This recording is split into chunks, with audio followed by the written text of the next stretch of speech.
அஸ்வஸ்ம பயனாளர்களுக்கு அரசாங்கமானது ஒரு மிக முக்கிய அதிரடி அறிவிப்பை வெளியிட்டிருக்கிறார்கள். குறிப்பாக இந்த ஜூன் மாதம் கிட்டத்தட்ட 7,40,000 குடும்பங்களுக்கு இந்த அஸ்வஸ்ம கொடுப்பனவானது முழுமையாக நிறுத்தப்பட்டுள்ளது.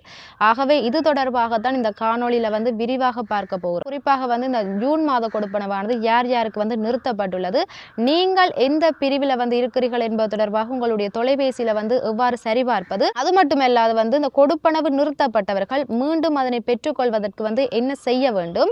இந்த மாதம் இந்த கொடுப்பனவானது நிறுத்தப்படாமல் பணமானது பெற்றுக்கொண்டிருப்பீர்கள். இருப்பினும் எதிர்காலத்தில் உங்களுடைய கொடுப்பனவானது நிறுத்தப்படுவதற்கான வாய்ப்புகள் காணப்படுகின்றது. அவ்வாறு நிறுத்தப்படாமல் இருப்பதற்கு நீங்கள் என்ன செய்ய வேண்டும் என்பது தொடர்பாக அனைத்து விடயங்களையும் இந்த காணொளியில விரிவாக பார்க்க போகின்றோம். இந்த காணொளி முடிந்தளவு உங்களுடைய நண்பர்கள், குடும்பத்தினர்கள் அனைவருக்கும் பகிர்ந்து கொள்ளுங்கள். காரணம் பல்வேறு மக்கள், அதாவது எனக்கு இந்த மாத கொடுப்பனவானது வரவில்லை, அதற்கான காரணங்களை தெரியாமல் இருப்பார்கள். ஆகவே அனைவருக்கும் தெளிவினை ஏற்படுத்தும் வகையில் இந்த காணொளியானது காணப்பட போகின்றது. முடிந்த அளவு பகிர்ந்து கொள்ளுங்கள். இந்த ஜூன் மாதத்துடன் 4 பிரிவுகளில் பிரதானமாக 2 பிரிவினர்களுக்கான கொடுப்பனவானது முற்றுமுழுதாக நிறுத்தப்பட்டுள்ளது.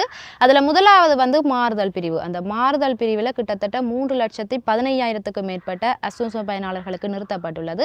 இரண்டாவது ஆபத்துக்குள்ளான நிலை. அந்த ஆபத்துக்குள்ளான நிலையில கிட்டத்தட்ட 4,25,000க்கும் மேற்பட்ட குடும்பங்களானது நிறுத்தப்பட்டுள்ளது. கடந்த 2 வருடங்களுக்கு முன்னர் பெறப்பட்ட பழைய தகவல்களின் அடிப்படையிலேயே இதுவரை இவர்களுக்கான கொடுப்பனவானது வழங்கப்பட்டு வந்தன. ஆனால் இந்த அஸ்வஸ்ம என்பது எந்த ஒரு நபருக்கும் வாழ்நாள் முழுவதும் வழங்கப்படுகின்ற ஒரு சலுகை அல்ல என்பதை இந்த நலன்புரி நன்மைகள் சபையானது திட்டவட்டமாக அறிவித்துள்ளது.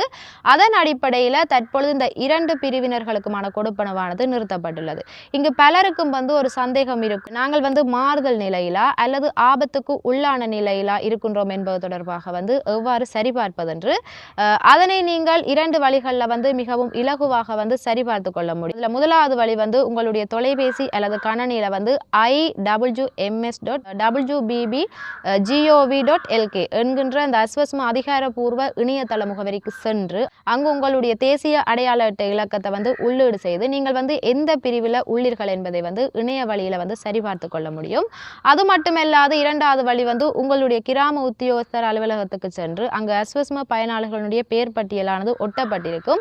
அதில் உங்களது பெயருக்கு நேரே நீங்கள் எந்த பிரிவில் இருக்கிறீர்கள் என்பது தொடர்பாக தெளிவாக பார்த்து கொள்ள முடியும். இவ்வாறு சரிபார்க்கும் பொழுது உங்களுடைய பிரிவானது நிறுத்தப்பட்ட பட்டியலிருந்து தற்பொழுது பொருளாதார நெருக்கடியால் நீங்கள் மீண்டும் ஏழை அல்லது கடுமையான ஏழை நிலைக்கு தள்ளப்பட்டிருந்தால் உங்களுக்கு மீண்டும் இந்த அஸ்வஸ்ம கொடுப்பனவானது பெறுவதற்கான வாய்ப்புகள் காணப்படுகின்றது. இதற்கென நாடு முழுவதும் தற்பொழுது பயனாளர்களுடைய தகவல்களானது புதுப்பிக்கும் பணிகளானது ஆரம்பமாகி இருக்கின்றது. இந்த கணக்கெடுப்பு அதிகாரிகள் உங்களை தேடி வரும் பொழுது அல்லது கிராம உத்தியோகஸ்தர் பிரிவில் கணக்கெடுப்பானது நடக்கும் பொழுது உங்களுடைய தற்போதைய உண்மையான வறுமை நிலை, அது மட்டுமல்லாது புதிய விவரங்களை தயவு செய்து தெளிவாக வழங்குங்கள்.